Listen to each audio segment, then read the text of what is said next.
Si vous avez parfois du mal à comprendre où va votre argent, eh bien là, avec cette méthode, il n'y a plus de mystère. Enveloppe budget, c'est un hashtag très tendance sur les réseaux sociaux.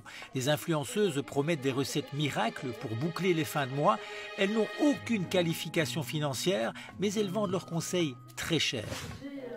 Comme beaucoup de Belges, Hilde a des difficultés à payer toutes ses factures. C'est surtout le budget course qui est de 70 € par semaine et ça c'est très compliqué. Et le moindre imprévu, le vétérinaire par exemple, plonge ses comptes dans le rouge.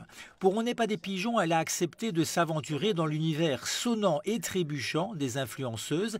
Elle est très vite redirigée vers des boutiques en ligne qui vendent des gadgets comme des classeurs à enveloppe. Un classeur avec fermeture aimante. Il y en a tout. Oh purée, le prix. Waouh. Mon salaire est tombé, j'ai retiré 620 € pour mes enveloppes budget courantes. Toutes les influenceuses vendent la même méthode, retirer son argent en liquide au début du mois et le répartir dans des enveloppes par type de dépenses, une bonne vieille recette de grand-mère, somme toute. Mais vendu bien cher. Pour ce petit classeur en plastique, par exemple, Hilde a payé la bagatelle de 50 €. Et pour une soi-disant évaluation financière par téléphone, en promotion, elle doit débourser 90 €. Allô? Allô? Bonjour, ça va si on se tutoie du coup? Oui, si tu veux. L'influenceuse a beau être experte en budget, elle semble découvrir beaucoup de choses. Rapidement, vous avez droit à un découvert en Belgique? Est-ce que tu peux m'expliquer? Parce que je crois que du coup c'est une entrée de revenus, c'est ça? Oui, c'est ça.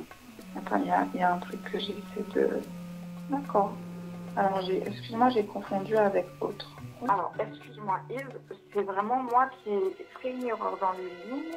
Je suis très contente de ce premier rendez-vous et on va trouver une solution. Elle ne m'a pas appris grand-chose. Ce qu'on a fait là, je l'avais déjà fait. Je suis vraiment... Ouais, non, je suis sceptique. Je suis vraiment sceptique. Très sceptique. Eh bien, faire son budget, c'est vraiment prendre la température. Conseiller en budget, c'est un vrai métier. Aurélie travaille à l'Office du crédit et de l'endettement. Le danger pour elle, c'est que les influenceuses touchent un public fragilisé. Quand une personne a des difficultés financières, souvent elle aura tendance à s'isoler parce qu'elle a honte de sa situation, honte que ça se sache, honte du jugement des autres. Et donc peut-être que malheureusement certaines personnes vont aller trouver des recettes miracles auprès d'influenceurs dont ce n'est pas le métier à la base. Avant de participer à cette formation, plusieurs participantes s'étaient déjà aventurées sur TikTok et Instagram. Ils nous vendent un rêve que moi j'ai essayé, mais ça n'a pas fonctionné franchement. Parce qu'on ne peut pas tout payer en espèces, du 1. Du 2, les montants qu'ils proposent ne reflètent pas la réalité parce qu'il y a l'inflation. Concernant le classeur à enveloppe, le verdict de Hilde est sans appel. C'est 50 € jetés à la poubelle. On sait très bien faire des enveloppes soi-même. On n'a pas besoin d'acheter un truc à 50 balles pour ça. Et l'addition peut vite s'alourdir. Cette influenceuse lui demande 250 € pour un soi-disant audit financier. Ici, elle est carrément renvoyée vers un site de paris sportifs. Bref, une jungle où il vaut mieux ne pas s'aventurer quand on a des problèmes d'argent.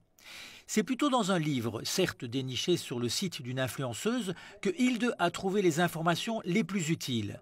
Des heures de lecture, un investissement personnel important et à la clé, de vraies économies. Je crois que j'ai fait jusque-là entre 150 et 200 € d'économie par mois. Netflix, changer le contrat d'énergie, changer de contrat Internet. C'est les 3 postes auxquels je pense directement qui font une différence énorme. Cela s'appelle diminuer ses dépenses là où c'est encore possible. Il n'y a pas eu de miracle.